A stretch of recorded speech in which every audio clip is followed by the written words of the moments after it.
Mia Torres was no stranger to starting over. At 16, she'd moved 5 times in the last decade, following her father's job as a logistics contractor for the army. Each new school brought the same challenges: finding her place, dodging the gossip, proving herself. But Mia was different. Her father, a former Green Beret, had taught her more than just how to pack a suitcase. From the time she was 10, he'd trained her in self-defense, not out of paranoia but because he believed in preparedness. Krav Maga, jiu-jitsu, and a knack for reading people were as much a part of her as her quick smile and sharp wit. She didn't flaunt it, though. Mia preferred to blend in, keep her head down, and get through high school with minimal drama. Westfield High, in a quiet suburb outside Atlanta, was her latest stop. It was mid-October, well into the school year, and Mia was the new girl in a school of 2,000 students. Her family had settled into a modest house a few miles from campus, and Mia was determined to make this move stick. She wasn't looking for trouble, just a chance to finish junior year without incident. Her first day started smoothly enough. Teachers were welcoming, classes were manageable, and a few kids in her history class had even smiled when she introduced herself. But lunch was where things always got tricky. The cafeteria at Westfield was a social minefield. Tables were claimed by cliques, jocks, band kids, the academic crowd, the troublemakers. Mia, carrying a tray with a turkey sandwich and an apple, scanned the room for a spot. She wasn't shy, but she wasn't one to force her way into a group either. She spotted an empty table near the back and headed for it, her backpack slung over one shoulder. That's when Ethan Caldwell noticed her. Ethan was a senior, 18, broad-shouldered and loud, the kind of kid who thrived on attention and intimidation. He'd been suspended twice for fighting but always managed to charm his way back into the school's good graces, thanks to his dad's connections on the school board. Ethan ran with a pack of 4 other seniors, all of whom followed his lead. To them, a new kid was fresh meat, and Mia, with her quiet confidence and unfamiliar face, was an easy target. Ethan leaned back in his chair, smirking as he watched Mia walk by. "Yo, new girl," he called, loud enough for nearby tables to turn. Mia kept walking, earbuds in, pretending not to hear. Ethan didn't like that. He stood, tossing a half-eaten burger onto his tray, and sauntered over with his crew trailing behind. "Hey, I'm talking to you," he said, stepping into her path. Mia stopped, pulling out one earbud. "What?" she said, her tone neutral but direct. She wasn't scared, just annoyed. She'd dealt with guys like Ethan before, big egos, small brains. Ethan grinned, sensing an audience. "You deaf or just rude?" he said, crossing his arms. His friends snickered, forming a loose semicircle around Mia. A few kids at nearby tables started watching, phones subtly angled to record. "I heard you," Mia said, setting her tray on the table. "I just don't have anything to say." That was the wrong answer for Ethan. He stepped closer, invading her space. "You need to learn how things work around here," he said. "New kids don't get to act all high and mighty." He reached out, flicking the apple off her tray. It rolled across the floor, drawing laughs from his crew. Mia's eyes flicked to the apple, then back to Ethan. She could feel the eyes on her, the cafeteria growing quieter as more students tuned in. She'd been here before, new school, new bully, same script. Her dad's voice echoed in her head. "Don't start a fight, but don't let them walk over you." She took a slow breath, keeping her hands loose at her sides. "Pick it up," she said, her voice calm but firm. Ethan laughed, a sharp, mocking sound. "What did you say, new girl?" He stepped closer, towering over her 5 feet 4 inches frame. "You giving me orders?" "Pick it up," Mia repeated, her eyes locked on his. She wasn't loud, wasn't aggressive, but there was something in her tone that made one of Ethan's friends, a lanky kid named Jake, shift uncomfortably. Ethan didn't back down.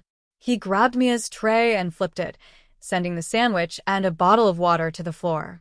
"Oops," he said, smirking. "Pick that up." The cafeteria was silent now, all eyes on them. A lunch monitor, Mrs. Hargrove, was across the room, distracted by a spilled drink. Mia's pulse stayed steady, her training kicking in. She'd sparred with men twice Ethan's size, disarmed mock assailants in drills her dad ran in their garage. Ethan wasn't a threat. He was a nuisance. But he'd crossed a line. Last chance, Mia said, her voice low. Pick it up or I will. Ethan laughed again, but there was a flicker of uncertainty in his eyes. He wasn't used to kids standing up to him, especially not a girl half his size. He reached out, intending to shove her shoulder, to push her back and reassert his dominance. Big mistake. Mia moved faster than anyone expected. As Ethan's hand came toward her, she sidestepped, grabbing his wrist with one hand and twisting it outward in a classic Krav Maga move. Before he could react, she used his momentum to pull him forward, off balance, and swept his legs with her foot. Ethan hit the floor hard, his knees slamming into the linoleum. Mia didn't let go of his wrist, applying just enough pressure to keep him pinned without breaking anything. The whole thing took less than 3 seconds. Say you're sorry, Mia said, her voice still calm, like she was asking for the time. Ethan's face contorted, a mix of pain and shock. Get off me, he gasped, trying to pull free. He couldn't. Mia's grip was precise, her technique flawless. She wasn't hurting him badly, just enough to make it clear she could. Say it, she repeated, increasing the pressure slightly. Ethan's friends stood frozen, unsure what to do. The cafeteria was a mix of gasps and whispers, phones still recording. Okay, I'm sorry. Ethan blurted, his voice high-pitched, almost a whine. Let go. Mia held his wrist a moment longer, then released him, stepping back. Ethan scrambled to his feet, his face red, his ego in tatters. You're crazy, he shouted, but he didn't come closer. His friends backed away, too, suddenly aware they weren't dealing with an ordinary new kid. Mrs. Hargrove finally noticed the commotion and hustled over. What's going on here? She demanded, looking between Mia and Ethan. He knocked my lunch on the floor, Mia said simply, gesturing to the mess. I asked him to pick it up. He didn't. Ethan started to protest, but the crowd's murmurs drowned him out. A girl from a nearby table, Sarah Beth, spoke up. She's telling the truth, Mrs. Hargrove. Ethan was bullying her. She just defended herself. Other students nodded, some pulling out their phones to show the videos they'd taken. Mrs. Hargrove, a no-nonsense woman in her 50s, sighed. Both of you to the principal's office. Now. Mia didn't argue. She grabbed her backpack and followed, while Ethan trailed behind, still rubbing his wrist. The cafeteria buzzed as they left, the story already spreading. By the time they reached Principal Carter's office, the videos were circulating on Snapchat and Instagram, captioned with phrases like, "New girl owns Ethan," and "Bully gets wrecked." Principal Carter, a balding man with a reputation for fairness, listened as Mrs. Hargrove explained. Ethan went first, claiming Mia had attacked him unprovoked. Mia didn't interrupt, just waited her turn. When she spoke, she was concise. Ethan had harassed her, knocked her lunch off the table, and tried to push her. She'd used minimal force to stop him. She didn't mention her training, didn't need to. The videos, which Carter reviewed on a student's phone, backed her up. Carter sent Ethan to the guidance counselor with a warning about suspension if he didn't shape up. Mia got a lecture about appropriate responses but no punishment.